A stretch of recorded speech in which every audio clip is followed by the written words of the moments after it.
Hearts fans, welcome back to another edition from the Forest to the Tide. I'm here with Rob, and we're going to go ahead and duo a second edition of basically your 2026 Hearts of Pine roster build. We're going to kind of go into a couple of reactions right off the top of a couple of signings we've had since the last time we've talked to everybody. I'm going to go into a little bit of pieces of the schedule just came out. We know our home opener on who we're going against and the date. And we also know our first, possibly our first away day. More realistically, it's probably the case. It's pretty early date. We'll talk more about that a little bit later. And we learned a little bit more about what used to be called the Jägermeister Cup. So that's coming into focus this year. Some early tidbits out there. And then, of course, we'll wrap it up with some dates to keep in mind after the holidays and into the month of January. Save the date type of tidbits of information. If you would be so inclined to spend some additional time with the supporters group and take on some of the offerings the Dirigo Union and the Hearts of Pine have thrown out your way. But hey, Rob, welcome back. How you doing tonight? I'm good. How are you, Shawn? It's been kind of a busy week for the Hearts. We had a few things happen, so I'm excited to dig in and talk about all those things. Yeah, no, I'm doing well. And to your point, Walter Varela coming back to the Hearts of Pine. So it's kind of a bit of a yo-yo. The initial roster moves we saw, Walter Varela was originally out of contract for the Hearts of Pine, and of course, as we're going through our very first off season, we're kind of learning that all right, well, just because you're on the initial roster decisions in terms of being released doesn't necessarily mean your fate is sealed, and that's kind of the final straw, if you will. Um, Head coach Bobby Murphy, I think maybe testing the waters with a name or two or whatever at right wing, and it didn't take very long for him to pick up the phone and say, "Hey, Walter, you want to run it back with us?" And Walter says, "Yeah, yeah, coach, that sounds like a really good idea." And a re-signing was made, and Walter Varela is back in the fold of the Hearts of Pine. Thoughts on Walter Varela returning to the Hearts? Yeah, I got a couple. I was a little surprised only because he didn't make that initial roster cut to see him coming back. I kind of thought that this might have been one of the positions Bobby was kind of trying to go out and maybe do some upgrading at. Yep. I don't think it's a bad thing we brought Walter back. Obviously, the biggest benefit is he already knows the system and already knows the vast majority of the squad. So bringing him in kind of puts us a few steps down the road when it comes to preseason training in those first couple of games. That's my first thought. My second thought is, there's been a little bit of criticism of Walter in terms of play last season. He did not get a ton of goals on the score sheet. Yep. One of the other players we know is coming back for next season is Jaden Jones-Riley, who originally was supposed to be our starting right back last season. Obviously, he got injured so early in the season, we didn't really get to see a lot of him. One of the things I think several other people have surmised is that most likely they were kind of picked as a duo, much in the same way that Ollie Wright and Nathan Messer were picked over on the left. Mm-hmm. So because we didn't really have an established great right back through most of the season, Walter maybe didn't get the same amount of servicing as the left side of the field did. And especially, I think, towards the middle of the season, we started to see the Hearts kind of really switch their strategy from trying to distribute the ball to either wing to only distributing it down the left wing. So I think because of that, Walter kind of didn't get as many opportunities.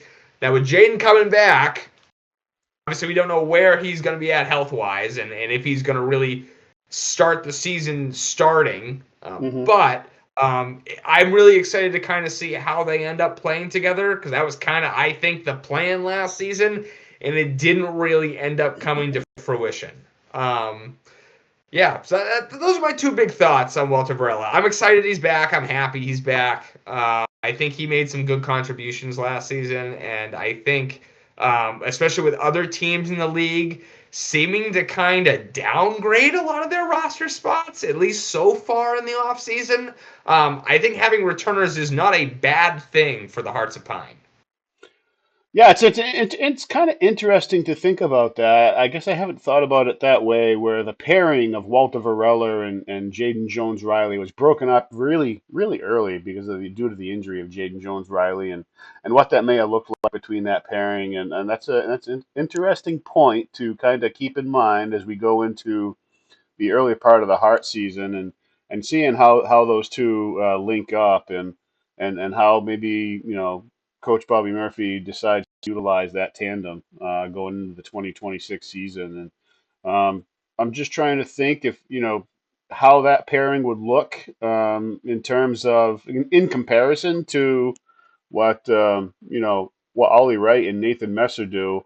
Um, Maybe, yeah, maybe Walter would be a little bit more almost like a hold up play a little bit and let Jaden kind of run around with his speed and kind of play off almost like a number nine-esque type over on the wing.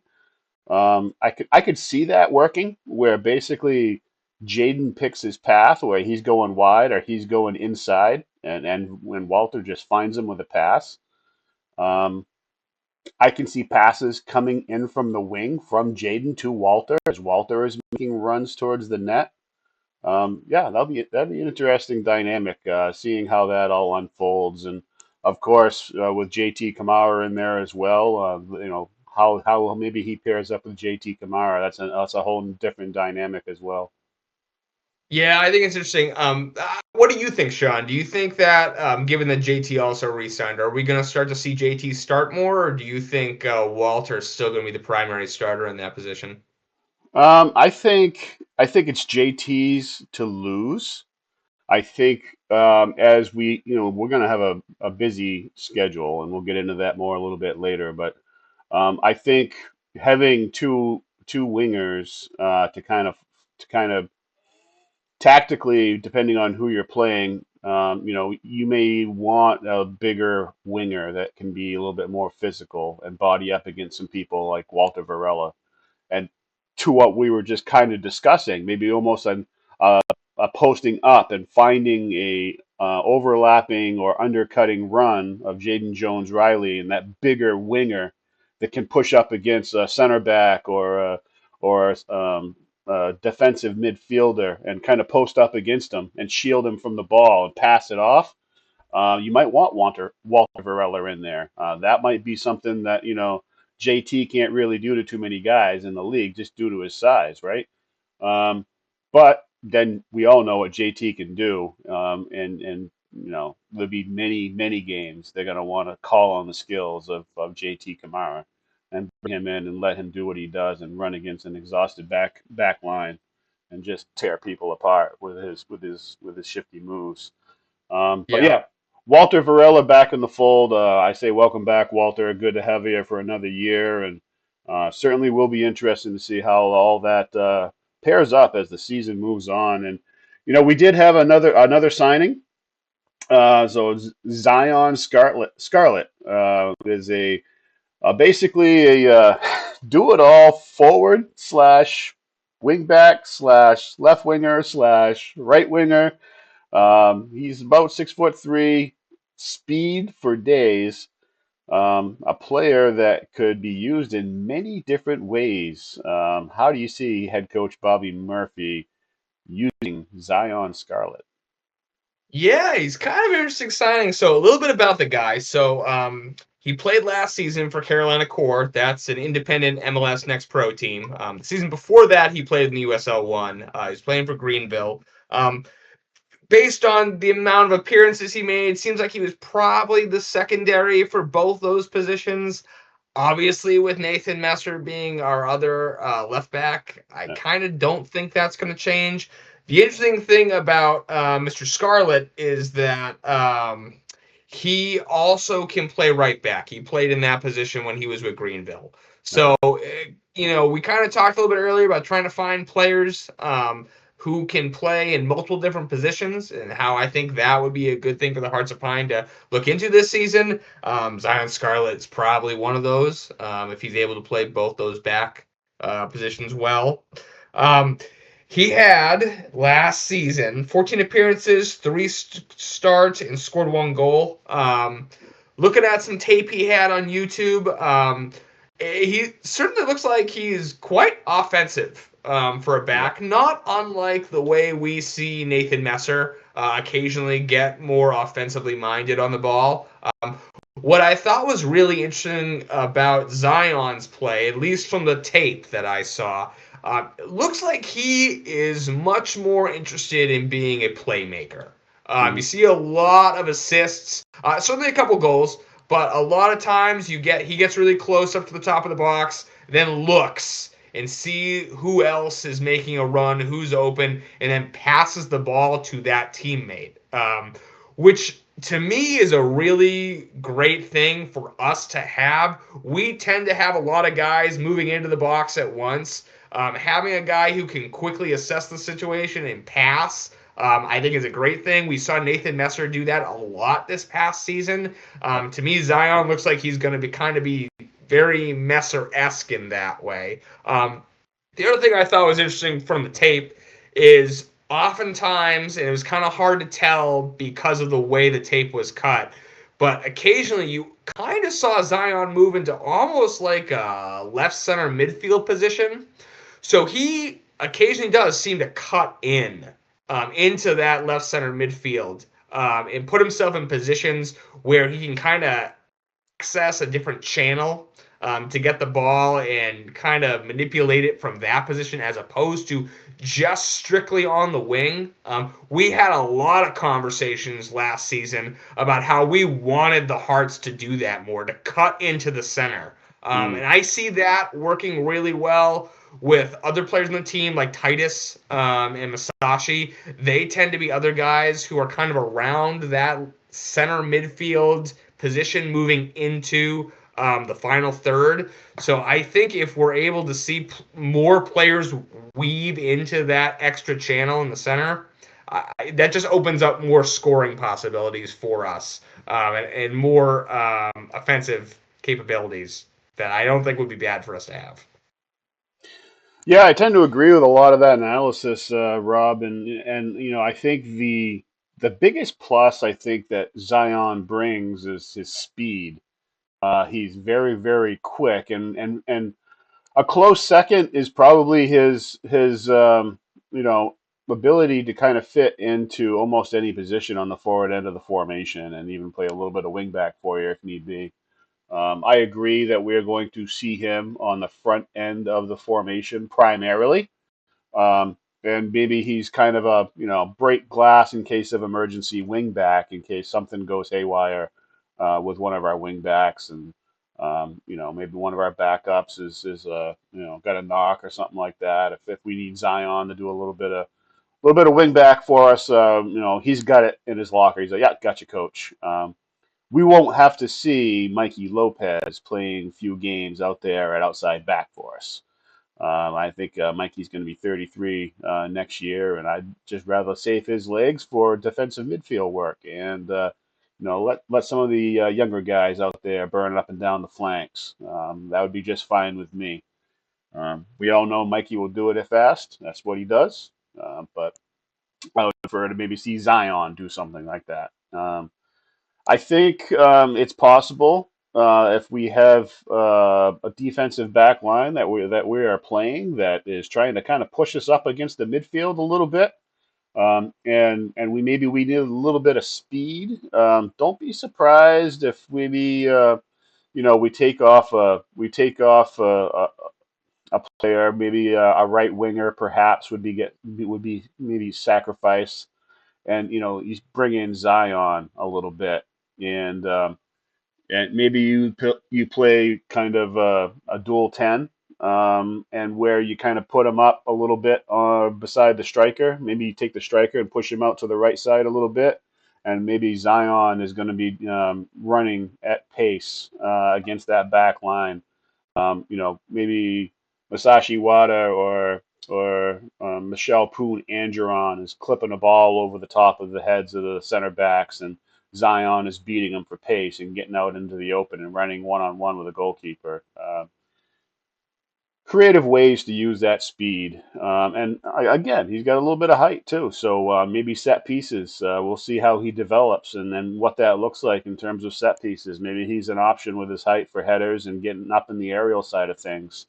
Um, but a lot of good pieces in his play for head coach Bobby Murphy to utilize and to try to help build, and with his head coaching staff that we have, and um, lots of good things to work with Zion Scarlett.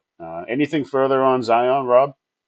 Yeah, I think just the only thing I want to add to that is, last season we saw Nathan Messer get a lot of minutes. I think we were very lucky that he stayed healthy through the whole season. This does kind of put an emergency player in that position if we need to. Obviously, Nathan Messer is probably the best left back in the league. Yeah. But, should something happen to him or if he gets overworked and needs a break, we now have a player that can sub into that position, which at least for me is going to make me sleep a lot better at night. So I'm happy to have Zion around. Yeah, absolutely. With the outside back issues that we had last year, it's another insurance policy. That's exactly right. So welcome aboard, Zion Scarlett. We're going to go ahead and kind of go into our build of 2026 roster. We in the previous podcast we have already went through our goalkeepers, our back line, and our forward line, and we're going to go ahead and kind of flush out our midfield possibilities for head coach Bobby Murphy as he looks to fill out his roster for the 2026 season. Good news. Head coach Bobby Murphy already helped us out with the two players we just got done talking about with Walter Varela and Zion Scarlett. So right wing for me, is pretty much taken care of with Walter Varela and JT Kamara, and I am going to put Zion Scarlett right behind Ollie Wright over there on the left wing, and of course we certainly discussed of all the different possibilities that head coach Bobby Murphy may choose to utilize Zion, but I'm gonna go ahead and pen him in behind Ollie Wright as the primary backup for our left winger. And Worth that mentioning, he's officially listed as a defender. yeah, yeah, it goes back. Worth mentioning there, Shawn. I'm not saying that means anything, but I think it's interesting you're listing him as a winger. Well, to that point, Rob, they announced him as a winger, but if you go to the you go to the Hearts of Pine page, he's listed as a defender. So back to that Swiss Army knife type of player. You don't know if he's defensive or offensive or left wing or right wing or striker or wing He's hard back. to he is hard to categorize. If you look at the heat map of him, I mean, he's got a lot of activity in the wings, but he also does have a lot of activity right in front of the opposition goal too. So Yeah, who knows where he's right. gonna end up playing? Yeah. We know one thing: he's not going to play goalkeeper. We can guarantee you that. Yeah, we know that. We do know that. He's not putting on the gloves. Other than Yeah. that, I don't know. But yeah, that's what I've got for my wingers. Just so you got a heads up where I'm at, Rob, on the left wing and right wing. Do you have anything on either left wing or right wing that you would like to throw out for possible players? I don't right now. Definitely working on, still reviewing. We did have, I believe at this point, we've had most MLS teams release their roster decisions. Yeah, I believe we're still waiting on a few roster decisions we from are. within our own league and within the championship. Yep. I think an important date to keep an eye on, and that probably means I should know the exact date, but in the next week or two is the MLS draft. So for those of you who might be scouring the NCAA, that's a date you probably want to look at. Just because the way MLS works is for recruitment, they have two different pathways. One of which is the traditional American sports drafting college players. So what that'll do is if players enter the draft and are chosen, that means they're locked into that MLS team for a contract, so they will not be recruitable effectively. So if you've got players you're looking at in the NCAA, that's a day you're gonna want to take a look and see if they get signed, if they're entering the draft. Not every player does. Some players, we presume are going to get picked up by the MLS draft. Last year, a lot of us were expecting Yana Bazzini to get picked up by an MLS team, Yeah. and he didn't. Yeah. So, that's a day to keep an eye on it in American soccer, I guess.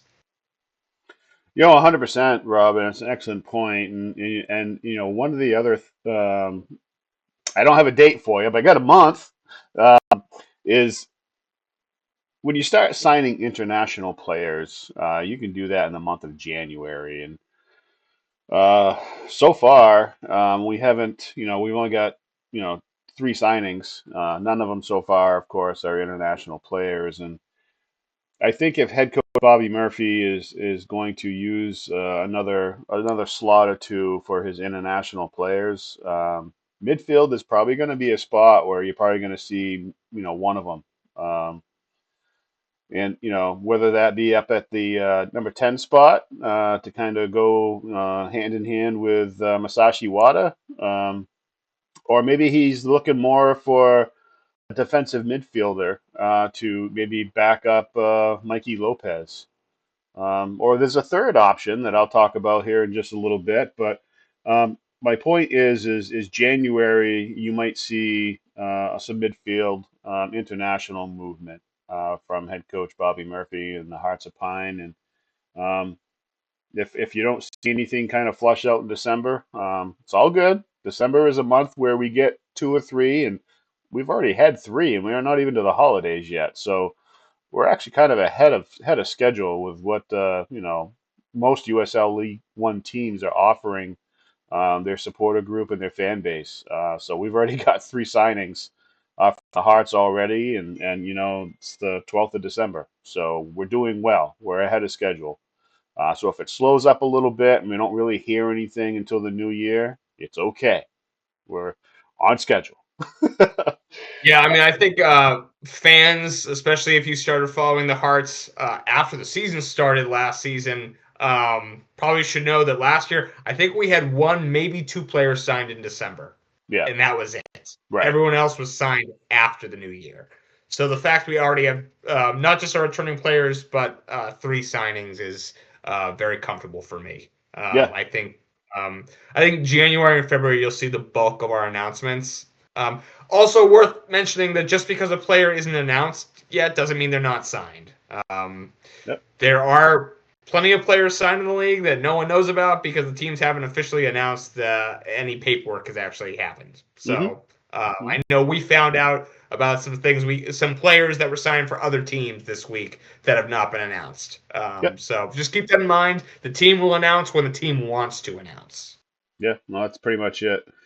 So to go into my midfield, I reached a little high on this one, I think. But sometimes if you don't pick up the phone and ask the question, you don't ever get an answer that you know maybe you never thought you would have had. You got to ask the question, right? And we've got a player that played down there with Zion in the Carolina Core FC over in MLS Next Pro, and he's kind of reaching that magical age of 24 years old. He's put together three pretty good seasons over there.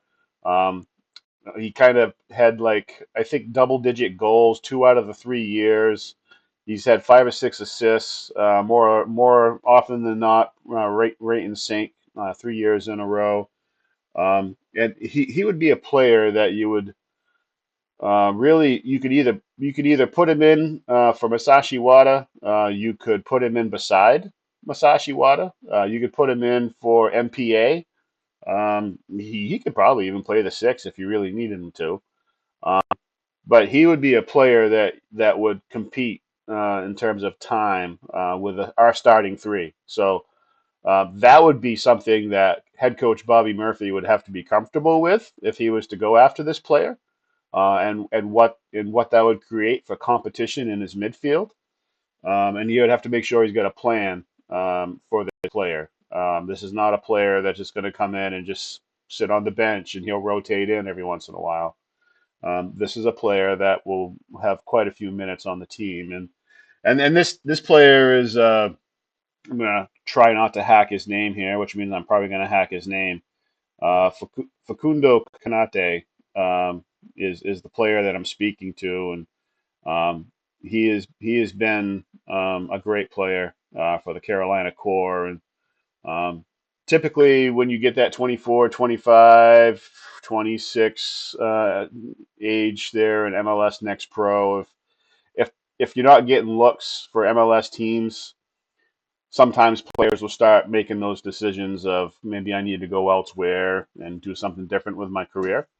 And USL League One, in terms of play, is a very good standard in terms of soccer, comparing to MLS Next Pro, where it's more of a development type of league, and it's really young age group in terms of player ages, where you got a lot of teenagers and early 20s and stuff like that, and you get into the USL League One side of the house, and you start playing with a lot more mature players, mid 20s, upper 20s, 30s, almost that men against boys scenario, somewhat.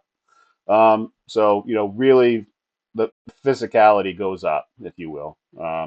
And I think this might be right in and around that time frame where this player might start thinking about making those moves. So I think that would be a player for me to come in at the cam position, and basically take over that vacant spot that Natty James left.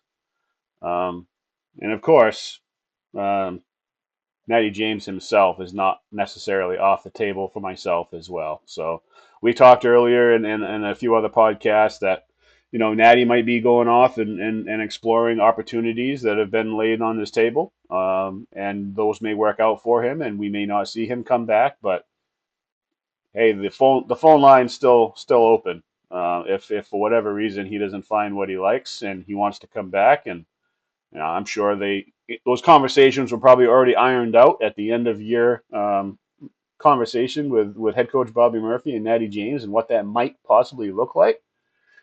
But for me, if Natty James is available, I'm not going to hesitate to give him a call. Rob, what do Yeah, you I, what I, do you got for I agree Cam? with that, Shawn. Yeah, I mean, I looking at him.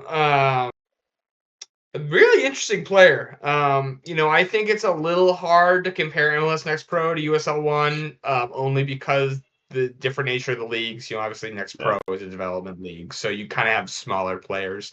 But looking at him, obviously he's an older player playing in that league comparatively. yep, He's got some really good statistics. I'm comparing him right now to Masashi Wada.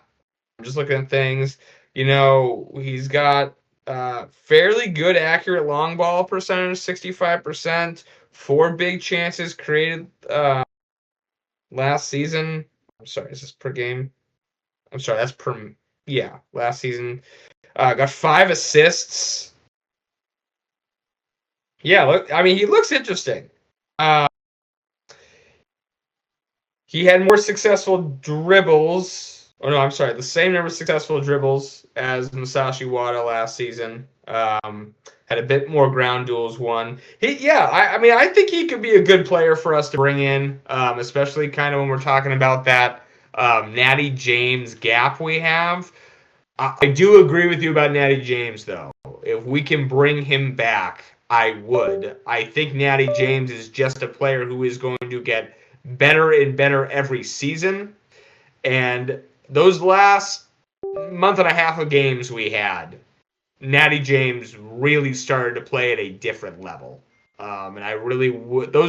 I think if we bring him back or if we get this guy from Carolina Core, Kanante, I I think that'd be great. Definitely two players that I think certainly meet the criteria of USL One. yeah. I tend to agree, and it's either or for me. For Natty and Karate, because I think with Khalid's second year rotating into the side, I see Khalid kind of coming in as either a 6 or an 8. Um, you might see him a little bit every once in a while up at the 10, but that's not really where I see Khalid playing. I see him playing more in that center mid, like that MPA role. And whether maybe if you want to play him and MPA together and Mikey's taking a breather, maybe MPA moves over into the 6 and Khalid plays the 8, or vice versa. Maybe Khalid plays the 6 and MPA plays the 8. Yeah. So that's kind of a piece of the puzzle that's kind of working into our midfield that I'm trying to take it into account. So, there might be a Yeah. spot. There might be a spot I, where I'm I not necessarily going to pick a player because I'm allowing the opportunity for Khalid to start working into the picture a little bit. Yeah, I don't think that's a role we necessarily need to go out and fill. Just with Khalid, developing last season, I think this is the season he's going to get some more opportunities. The other thing to think about is just tactically how we play. Typically, MPA, is in the match for between 70 and 80 minutes.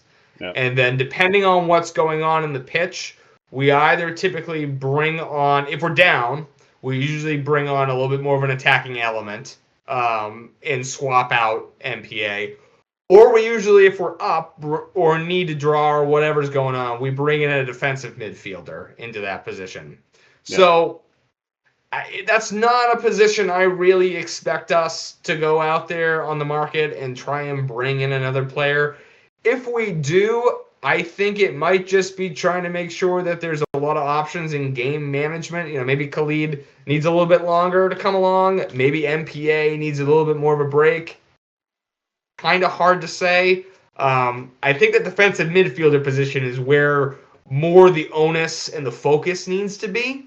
Just because, like you said, Mikey is 33, and while he is certainly a player that can handle that position, we did see him towards the end of the season start to kind of wear down and get, yep, yep, injured, the last couple games of the season. yep. So we need to have someone in there, and if we don't have Patty Langlois coming back, I think that's really something we're really going to have to do. Yeah, and you're right. So if head coach Bobby Murphy is looking at MPA and Khalid Hersey, and he's like, okay, I mean those guys will do, but I really would like to have a solid defensive midfielder in case something happens with Mikey. I can plug someone in there. Yeah, he may end up going out after a defensive midfielder, a veteran-like presence, someone maybe in their mid to late 20s that can come in and hold down the middle of that midfield if need be. You could see head coach Bobby Murphy go out for that. I don't have a name for you. I did do a little bit of looking. I couldn't see anything that came up that would really I would grab onto. I do not think that is a spot you want to put a college player. I think you want some kind of been there, done that type of player to plug in and hold down that midfield. So I don't think that's a You place where you want to go get a college player. Thoughts on that, Rob? No, you need a bigger player in that position. And that I don't mean big like necessarily in terms of size, but you need big in terms of presence. And Yeah. I think most college players, just by the nature of the fact that they've been on an amateur contract most likely and are Yeah. coming to a professional league, they're just not gonna have that presence. They're gonna, feel like a rookie coming in. Yeah. So you probably need someone with a bit more experience playing in that spot. It's one of those positions, though. I wouldn't be shocked if you saw like a guy 29 or 30. Maybe a guy who played in like the MLS and got dropped or played in the championship Mhm. and didn't get re-signed by his club. I wouldn't be shocked if we got a guy like that in that position. And I don't think it's a bad thing. I think that job is, like I said, a lot about presence and a Yeah. lot about sending a message. I mean, we see it with the way Mikey plays. Yep. Mikey plays in a way like an enforcer. He really is there to He does. say, you can't go past me. Yep. And you need to find the right kind of player that sends that message on the pitch. Because if Yep. you don't have a guy who sends that message, it kind of a little bit defeats the purpose of that position because guys are just going to walk all over him. Yeah. Yeah. So I mean, with the midfield, there's many different ways head coach Bobby Murphy could decide to go with that. Whether He brings in a guy like Kanate, like we were talking about, that's like center midfielder, number 10 role. And then you sprinkle in Khalid coming in for maybe a 6 or an 8 every once in a while, and Masashi stays up at 10. Keep in mind, he has no problems pulling Masashi Wada back there and helping things out, as we saw last year. So, don't think Masashi Wada is going to stay up at the 10 and he's never coming back, right? Yeah, but I don't want him to be up there. I don't want to bring him back. Yeah, yeah, I want him to be up there because he scores goals. I mean, yeah, you want him to be more in an attacking midfielder role because he's good at that. And I think from the perspective of what we need as a team, it's way more important to have him in that attacking element than back, in the midfield, yeah, trying to act more defensively. yeah, That's my 2 cents. yeah. I know we need to do it sometimes, and it's just the reality. But whenever I see Masashi coming back, I don't know. It just doesn't get me going. It doesn't make me excited. He's good at the job. I'm not saying he's bad at it. I'm saying that his talents are so attractive and so great in that attacking element that that's where I want to see him all day. Yeah, it's kind of like using a sports car to plow some snow every once in a while. Yeah, exactly. That's exactly what it is. You're kind of like, Yeah. that'll do. Don't get me wrong, that'll do. I understand, but Right, come it's got the on, man. horsepower. It can do it. But yeah, it's like what Bobby Murphy says. Just give Masashi the ball. Just give Just him the give him the ball. ball. Just give him the ball. You Yeah. know?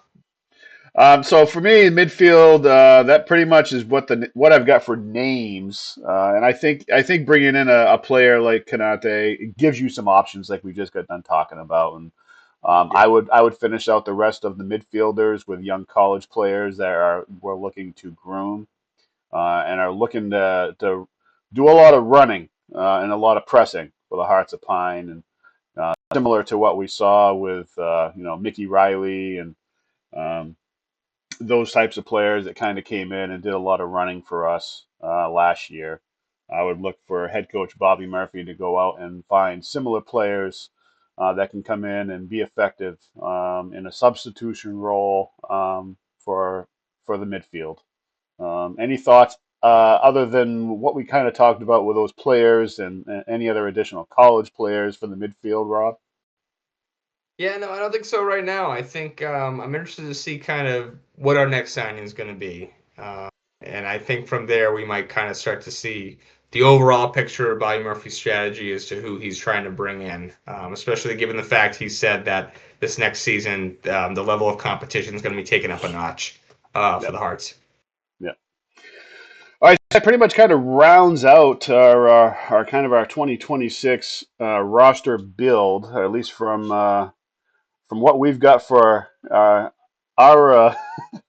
our recruiting and sources, which are of course very very limited compared to the Hearts of Pine.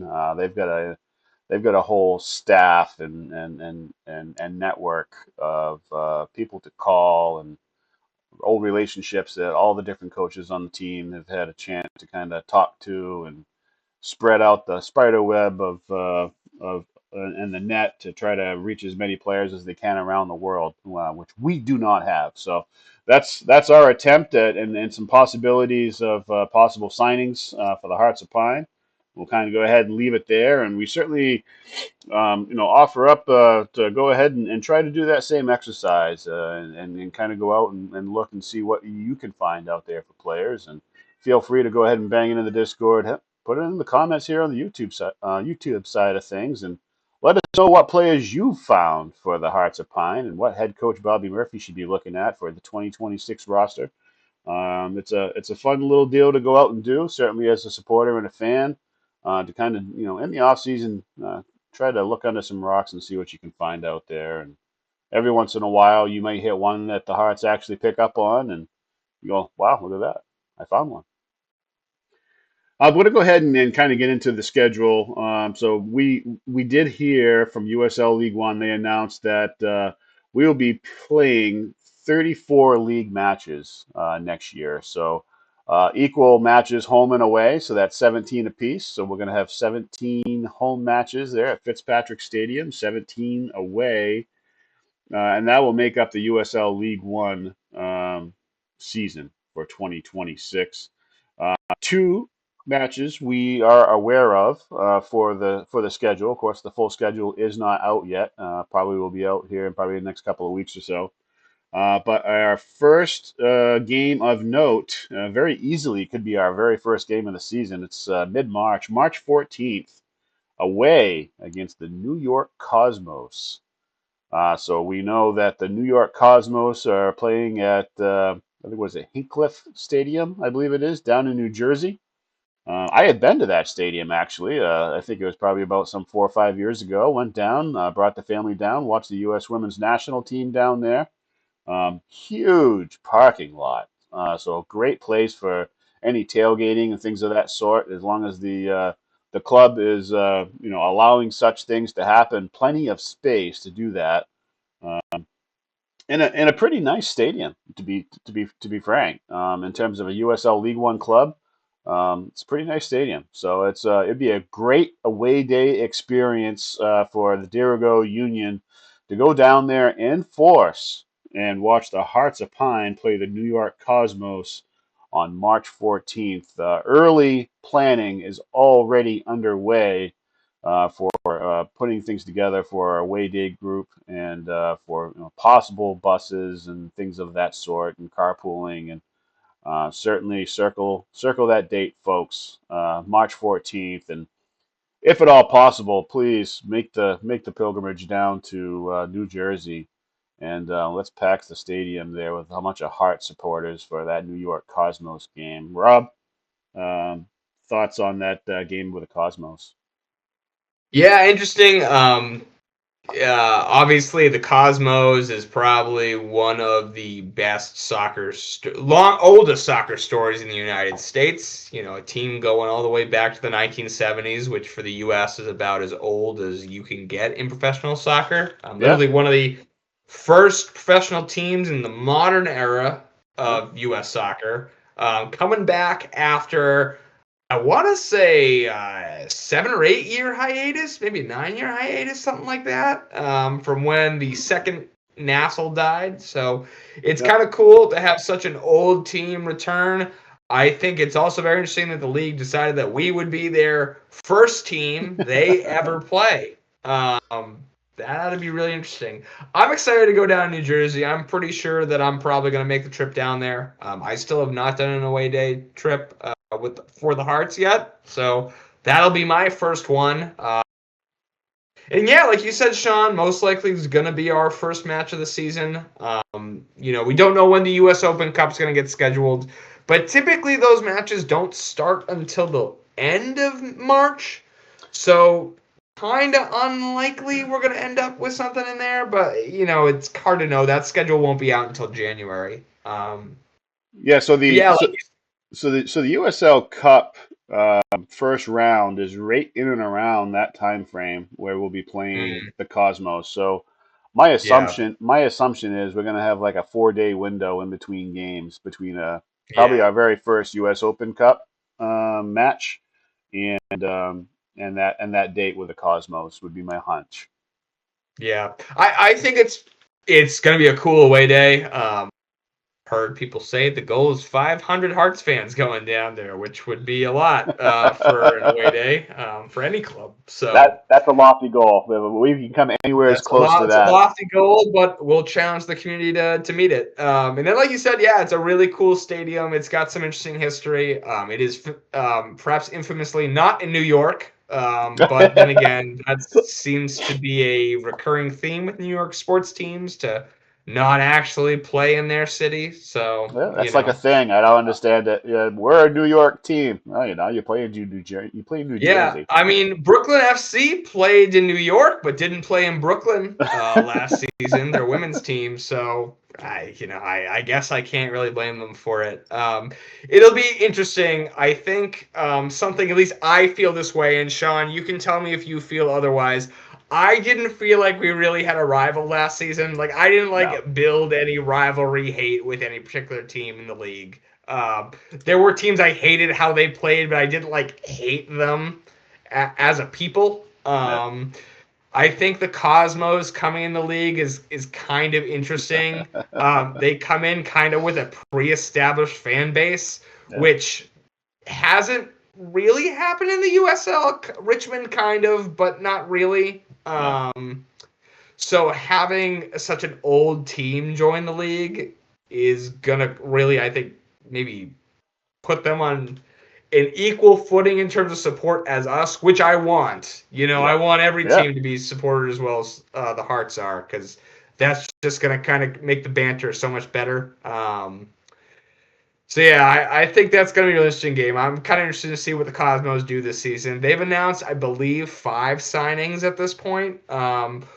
One, and the only one I remember is Spangler, Yeah, who formerly played for Texoma. I think that was announced today it was. that he is going to be going to the New York Cosmos. They also signed a player who played for the Cosmos in 2017. He's kind of at the end of his career. Kind of was brought in as kind of a bridge between Yeah, the second iteration of the Cosmos and this Cosmos team. And then I believe they have 3 college players they've signed. So yeah. They're on they're kind of course. still, yeah, they're still building their roster. I mean, it'd be interesting to kind of see how they build it. You know, yeah, so I guess we'll kind of see. They have like 5 different supporters groups for that team, so I I Yeah, guess their we'll see what happens. their supporters groups is going to be the biggest wild card of them all. Because to your point, they've got like 3 or 4 or 5 different conglomerations of a supporters group based on their previous iterations of the club, and I'd have to go back and look. I don't have a good year for you, but I think the last time they played was like somewhere in the mid to early teens ish time frame, Yeah, somewhere in that neighborhood. To your point of the player that they just signed, that was kind of like that linking of the past Cosmos to this current Cosmos is now in his 30s, right? So, some 10 years or so may have passed. So it puts us in that 2015, 2014 time frame, perhaps. yeah, So it is good to see the Cosmos back. They've certainly got a bunch of history, and of course, everyone always, first player out of their mouth is that's where Pele came, not came from, but he played there. And yeah, if you go look back in the 70s and 80s and stuff like that, and the old days and where we had superstars over here in USA, bushwhacking their way through the United States in terms of soccer and trying to actually literally build, basically, U.S. soccer fan base over here. That's what those guys were tasked with back in the day, and it's nice to kind of go back and see some of the names of old. And they actually did play right over here on the East Coast, and the types of players we had over here. It's just staggering to see Pele's name on a it's Cosmos roster. yeah, it's kind of wild. I was watching Paramount Plus is a great documentary called blanking on it. It might be like the million. It's either the $1 million goal or it's a different one. I think it's actually a different one. That's a different documentary. But it was about kind of the history of U.S. soccer building up to our first World Cup Yeah, and how U.S. soccer's developed. And I thought it was really interesting kind of learning about that 70s era when quite literally what some teams would do is they would finish their European season and then the team would swap shirts from like their Europe, whatever team they were in Europe, and they would go play as like the Rochester, Fighting Germans or whatever. They would just come over here and, play as a yeah, whole different team. And yeah, we had some really interesting superstars in that era. And there's a lot of errors we've kind of gone through in U.S. soccer that don't get talked about because it's yeah, not really a historic American sport, so to speak. But yeah, it's cool kind of having a team as old as the Cosmos join the league. I know some people are kind of like, they're old news, but I think it's cool. I think it adds legitimacy to the league. It adds history to the league. It's a team that probably everyone's going to hate this season. So, yeah. It's yeah. probably gonna be one of those teams everyone likes to Yeah. hate. You're absolutely right. There's only one team that can say Pele played for them. So it's, Yeah, yeah. And it's gonna be one of those teams people like to hate, and that's typically why, because everyone always likes to come in with the old retro Pele jerseys and all that stuff and the kits, and yeah. everyone's like rolling their eyes, and they're like, yeah, okay, all right, all I'm right. excited to enjoy hating them. Yeah. I'm excited. I'll be the first one to come out and say it. I think I'm going to hate them. There's not really a reason for me to hate them. Beforehand, I used to think, oh, yeah, cool, like old Cosmos jerseys. That's pretty cool. I don't feel that way anymore. Yeah, yeah. Everyone's gonna be wearing the Pele jersey. It's like, okay, all right, just go back and hang it up on your wall. That's where it belongs. Stop wearing that stuff. Yeah. But yeah, Yeah, I'm glad we're the first team they get to face. I think we'll give them a good welcome to the league with a solid 3-0 loss. I like that. I like that score line. We're gonna go with that. And the home opener, I did not write down the date. I can give you an approximation. I think it's mid-April. I think It's April 11th. okay, April 11th is our home opener against surprise, surprise, the same one we had last year. One Knoxville is coming back to be our home opening opponent. Of course, One Knox coming off a very successful 2025 season, winning the double, the Shield for the best points total in the regular season for 2025. And they also, of course, hoisted the USL One trophy at the end of season in the final, beating the Spokane Velocity. Thoughts on the home opener, Rob, against One Knoxville? Yeah, I think it seems like that was kind of the league, maybe being a little conspiratorial in that, obviously they're the team that, we played last season. They're probably one of the best teams in the league. Yeah, Yeah, I don't hate it. It's all right. I'm not like as excited about it.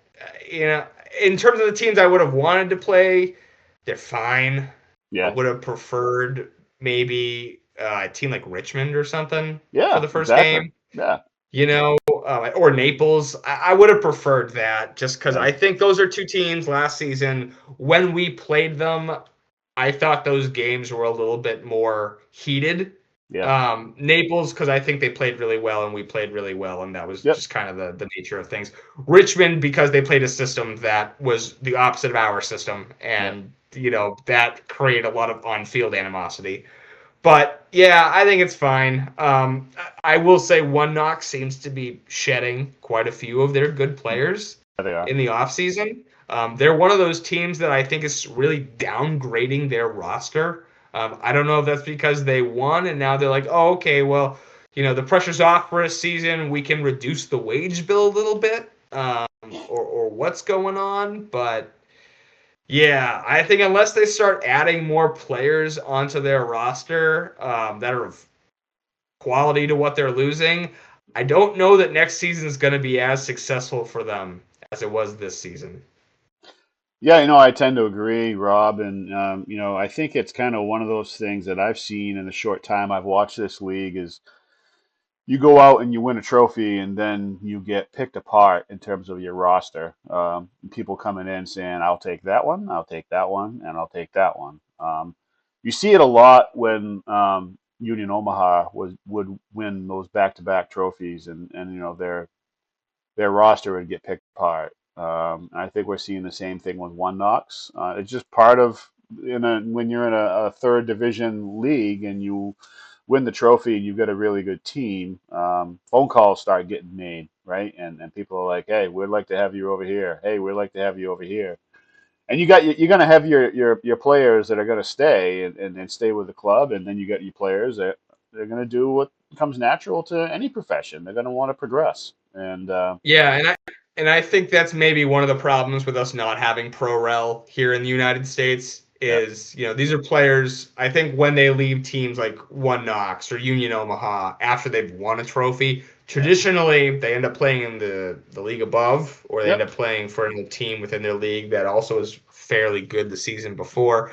Because we don't have pro rel yet, yeah. they're getting grabbed by teams that are above it. And we wouldn't be playing One Knox this season. One Knox would be playing in the championship this season. So it's one of those things with Pro Rel, which I'm hoping kind of gets fixed on its own, is this mass exodus of players after a team wins the league because they're now all, hot, expensive items, and other Yeah. better teams want to pick up all the players that are all on 1-year contracts. So Shiny new object.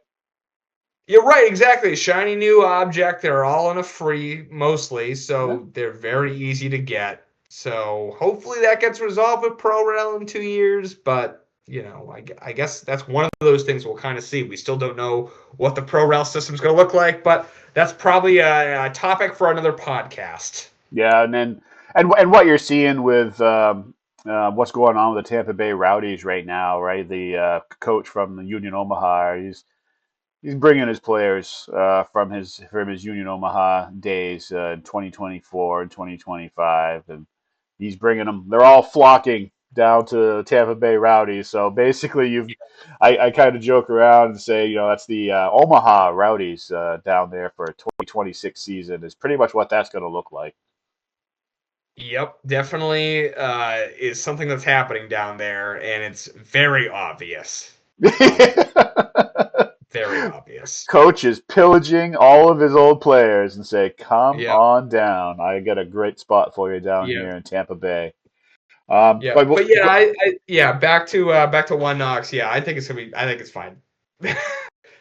yeah, I think it'll be fun to kind of bring the defending champs in and play them on our home opener, and yeah, I think it'll be a good time against One Knox, and I think this time we'll beat them.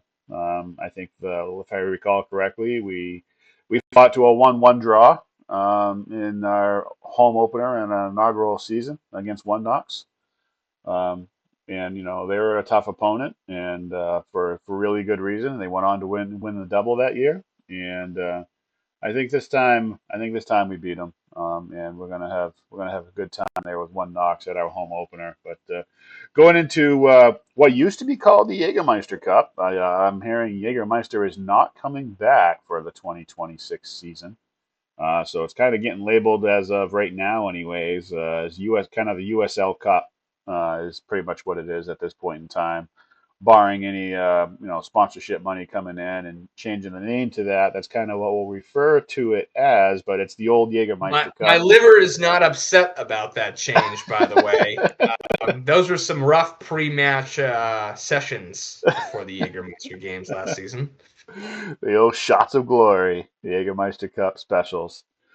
But yeah, it looks like the group stage is coming back for the what is now called the USL Cup, and basically two home matches and two away matches is what we will have in the USL Cup group stage going into 2026.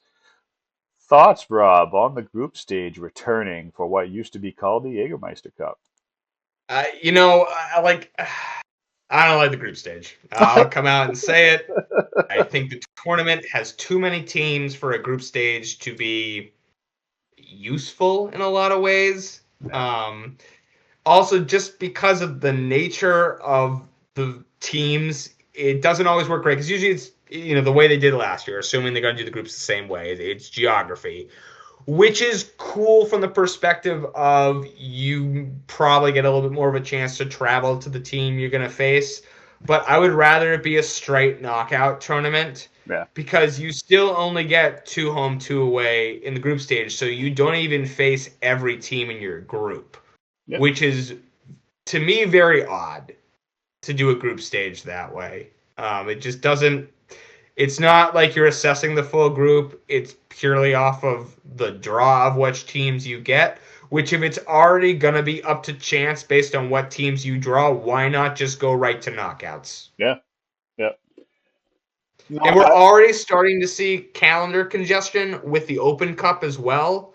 So it's just going to reduce the calendar congestion that much further, which I don't think is a bad thing because we're adding, what, 4 extra games this season in the regular season? Is that yeah. correct? 4? Yeah, Yeah, so, last year, just in the regular season alone, we played 30 matches, and of course, we have yeah. 18 teams and 17 and 17. Yeah, we're playing 34 regular season matches. Yeah. Now, I did hear, and I don't know if you've heard this rumor too, but I did hear this is the last year with the group stage, most likely. So next year, the leagues will be large enough, perhaps, to not have a group stage. But I heard that a few months ago, so I don't know if that's still true. Yeah, I hope so. I'm not a big fan of the group stage in terms of the USL Cup. I agree that going knockout right off the bat is a good place to be. We're not going to get the full complement of teams in the USL Cup this year, so that is a change from last year. I don't have the amounts of teams that are going to be in it, but I think it's pretty much all of last year's USL League One teams will be in it. The expansion teams that are coming in will not be a part of it. And I think Is that that for just the USL Cup or is that for the Open Cup? I could have my wires I crossed. I think you're talking about the Open Cup. Yeah, Is it the yeah. Open Cup? All right, I do have my wires Yeah, crossed yeah. then. So the Open Cup, for folks who don't know, is a little different this year because of the World Cup. They reduced the size of the tournament, so expansion clubs are not going to be in the tournament. Yeah, thank you, Rob. Yeah, you're right. It is the Open Cup. So the USL Cup will still have all of League One and all of the championship. So no changes in terms of participants with the USL Cup then. Any other thoughts on USL Cup or Open Cup? Yeah, we didn't really talk about the Open Cup all too much. Besides that one change, so the tournament is reduced in terms of the number of professional teams that are playing. We are in the tournament. Like I said, expansion USL one teams are not going to be in it. There are also a couple championship clubs that aren't in it, and a few MLS teams that are not in it. I think of note for us is assuming they go for the geographic draw again this year, which they haven't been abundantly clear in how they're going to do it. Um, Yeah, it seems like the teams that we're most likely to be drawn against are going to be, of course, the USLC teams that play down in Rhode Island and Connecticut, Hartford and Rhode Island. And then Vermont Green, hmm which I think is a fan favorite for who we get drawn against yeah, for obvious reasons. yeah. And then returner this year is CD Filens. They qualified through the open route now for the second season. So that's also a possibility, us returning to play against them again. So I personally, I still kind of want Vermont Green, but I wouldn't mind a rematch against our friends down in I think Cambridge is where their Yeah, clubhouse is. I believe you're correct, and I certainly enjoyed the game against CD Filands and learning about CD Filands, and I'm just kind of one of those guys where if I'm going up against an amateur club that, of course, for me, I haven't heard of before. I'm doing my research. I want to know about that club. I want to know their roots. I want to know where they came from. I want to know what they're doing. I want to know a little bit about their day to day, and that's just the good thing about soccer and having these types of competitions and you kind of get your eyes opened up to some of these teams that you may not have heard of before. And if that is the case, I kind of push you to kind of do the same thing, kind of learn about these clubs and where they're from and what they do and what they do with their communities and how the community may support them and they support the community. And you never know. We might play a team that pops up, and you're like, geez, I didn't even. That's a state right over to the left of me. I didn't even realize that team was even there. You might find yourself going out and catching a match every once in a while. If the Hearts are not playing that particular weekend, you might want to go over and maybe watch a little bit of CD Firelands or another club that we may play a little bit later on up in this New England area. So certainly do your homework, folks, and go out and support this lower league soccer that we've got building up all around us and certainly flourishing, and it will continue to flourish as we go forward. Um, but I guess I just want to talk a little bit about a little bit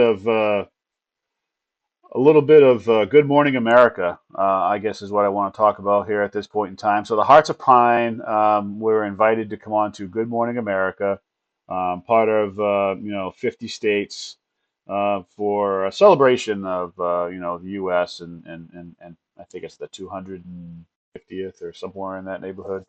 I'm not doing the math in my head very well right now, but um, they were invited to come on for the state of Maine, and I was invited to take part in that, and I was able to make that work and go over on a Thursday morning taping and participate in that over in Kennebunkport. And as they say in TV, there's lots of downtime, and that's no different over there in Kennebunkport. And our time was from like basically 6 to 11 o'clock is what they were asking for the full time. There's two different sessions, one on the front end, one on the back end, and I went ahead and just committed to the whole time frame, and I was there for the entire piece. And I think the first session, I think we probably had, I would say close to probably 40 people, probably, I think there, only asking for 25. And I think we probably had pretty close to 40 people, would be my guess. Um, and they certainly had the bagels and the breakfast sandwiches and the coffee and the orange juice and all that fun stuff, and taking care of us for that part, and certainly appreciate that. And it was a fun experience to kind of go and see Gabe kind of getting interviewed on national TV, and kind of supporting the Hearts of Pine and and representing the Dirigo Union, and and just kind of seeing how all that kind of gets put together a little bit, and just kind of back in the club, and on a national stage like that. And to see the kids getting involved, and again getting pushed up front as they should, and holding the signs, and the teenagers just behind them, and the moms and the dads and the grandparents, and all the different walks of life that support this team, and how that all came together in that national shoot. It was fun. It was a good experience. I'm glad I went and got to experience a little bit of that.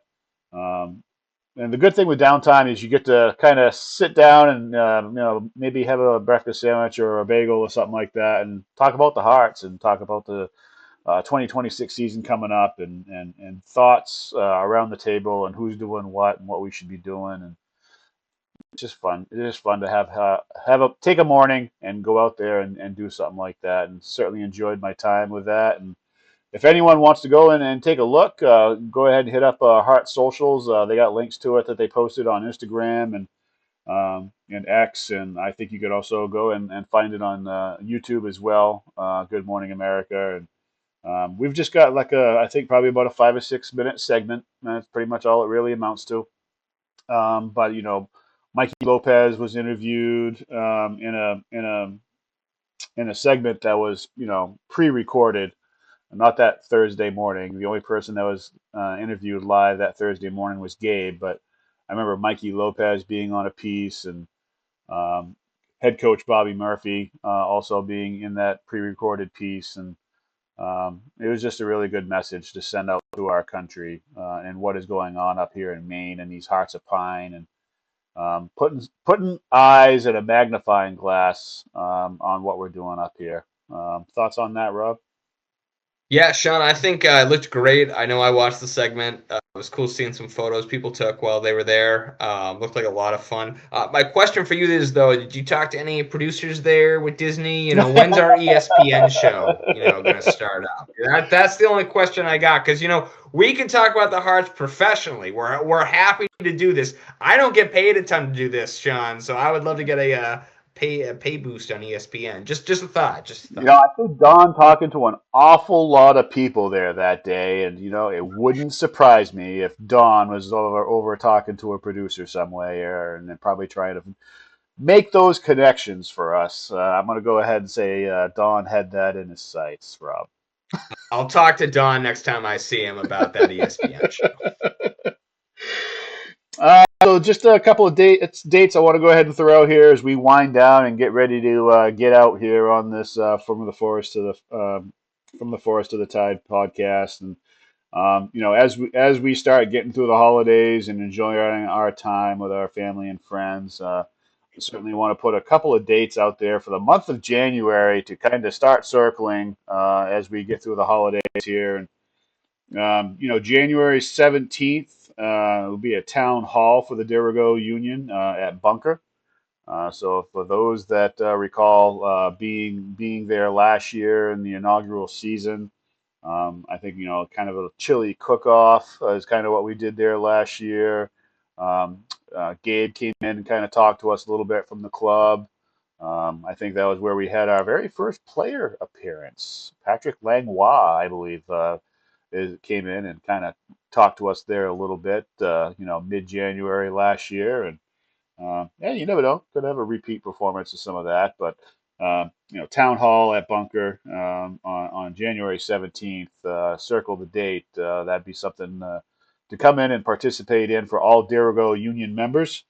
Um, and January 24th, another date to circle, the pilgrimage down to the June Court Pub in Dover, New Hampshire, will take part in the hours of approximately 8 a.m. to 5 p.m. We're going to go down and take in some Premier League matches down at the legendary June Court Pub. People up in the northern part of the state or in Portland area, the very convenient Northeastern Amtrak runs right within a stone's throw of the June Court Pub, so feel free to get onto a train that works for you. Again, we plan on starting at about approximately 8 a.m. I think it's like 8:17. I think is where the southbound Amtrak train will drop off at Dover, New Hampshire. And basically, the first Premier League game, I think, starts at 7. So you'll probably come in about halftime. I think that's a Sunderland game. I think that starts at 7 that particular day. So you'll come in at halftime on the Sunderland game, and we've got like three or four different games at 10 o'clock, and Liverpool, I believe, starts at 12:30. So that will be the games that we'll be taking in that particular Saturday. And again, the date is January 24th, and there will shortly be a sign-up sheet that yours truly will be putting up on the Discord channel for the Dirigo Union members to go ahead and make their mark and say, yeah, I will be there at the June Court Pub. And we're going to go ahead and give them a head count, and I'm going to see if we can fill the June Court Pub on January 24th for some Premier League matches. Rob? That's a good trip. I know last year we kind of did it at pre-away day sort of thing, kind of get the feel for traveling together, Yeah. and it was a really good time. If you haven't ever been to the June Court Pub, it is probably one of the best, British Isles kind of pubs we have in northern New England. And like you said, Shawn, it's really easy to park there if you want to drive, but also the train station is literally right next to it. I have sat on the train going down to Boston, and when we get to Dover, I can look through the windows of the June Court Pub and see what game is on. So, if you want to imbibe a little bit in some very finely poured Guinness, I might say, There you go. that train is awful convenient. Yeah, it certainly is. Their Guinness pours are certainly of the highest class, and they really put on a good spread there in terms of food. As you can imagine, it's got a British twist to everything, and they got a lot of soccer and sports memorabilia, of course, heavy on the soccer side of things. In the rafters of the June Court Pub and hanging on the walls, and it's really one of those places where if you're kind of in between games and you want to kind of stretch the legs a little bit, just a pint of Guinness in your hand and walking around and just kind of looking at the different stuff they got hanging off the walls and the sign kits and the flags and all kinds of memorabilia in the June Court Pub. And um, certainly, I'm lucky to be just a short 20 minutes away of that place, and I get to go down there on the off and just take it all in down there. But certainly, at every opportunity I get, I try to share it with anyone within shouting distance, and want to make sure everyone is aware of the June Court Pub down in Dover, New Hampshire, 66 3rd Street. And like Bob mentioned, if the train does not work for you, that's fine. There is free parking in the area, and there's also paid street parking in the area as well that you can find. And the June Court Pub it'll be a good time. Will be had by all on January 24th. But Rob, anything else before we go ahead and get out? Anything we need to go ahead and tie up Yeah, any loose ends? yeah. I think we got one more event coming up. Actually, this weekend. It's tomorrow at 10 a.m. Probably won't be coming out. So this podcast probably won't be coming out before this event happens. No. But you'll certainly want to, know about it, know what we're kind of trying to do for the community. So tomorrow we do have an event at Opry in Portland. We're doing a Beano tournament for Barbara Bush Children's Hospital. If that's being put on by our Extra Life team for the Dirigo Union. So they raise money for Barbara Bush Children's Hospital, playing various video games and board games and all sorts of other stuff. If you weren't able to go to the event and you'd still like to donate, we'll make sure that the donation link is in the description for this video, and then also you can also find it up on the Discord. It's a really good cause to donate to. I'm sure if you're on the Discord, you'll probably see tons of photos of that tournament on there. Obviously, it's coming out again after that tournament happens, but just wanted to let the community know about a cool thing we're doing for our local children's hospital. Yeah, and Rob, it's a good thing to put out there just for awareness for any other future ideas or thoughts to go towards that. Plenty of gamers out there, and we can certainly get other future events put together for anyone that's got any other ideas in terms of gaming possibilities to put towards that cause. Ears are open. Put the ideas in the Discord and the gaming side of things, and we can possibly put some of those things together for other future dates like this Bino tournament that's going to be taking place tomorrow. Are you taking part in the Bino tournament at all, Rob? I'm not. I will tell you, I've played Bino once, hustled by Sam Tracy. He said this is going to be Ah, really easy, and then he another smoked my victim. ass. Another So, yeah. victim. Yeah, Fell that into was, the yeah, I trap. believed him. I was suckered. I'll tell you, don't trust that Sam Tracy guy at Bino. Do not trust him. Hook, line, and sinker. Another one falls to Sam Tracy. All right, well, we're going to go ahead and wrap things up. Good luck at the Bino tournament there, Sam. Of course, a podcaster here at Dirigo Union and the Hearts of Pine, and you've seen him on here before. So we'll have to listen into the how everything panned out next time we see Sam on the podcast. He can let us know if he won or how the old bad beats, if you will, have to steal an old poker term. But until next time, everybody, up the hearts. The Hearts.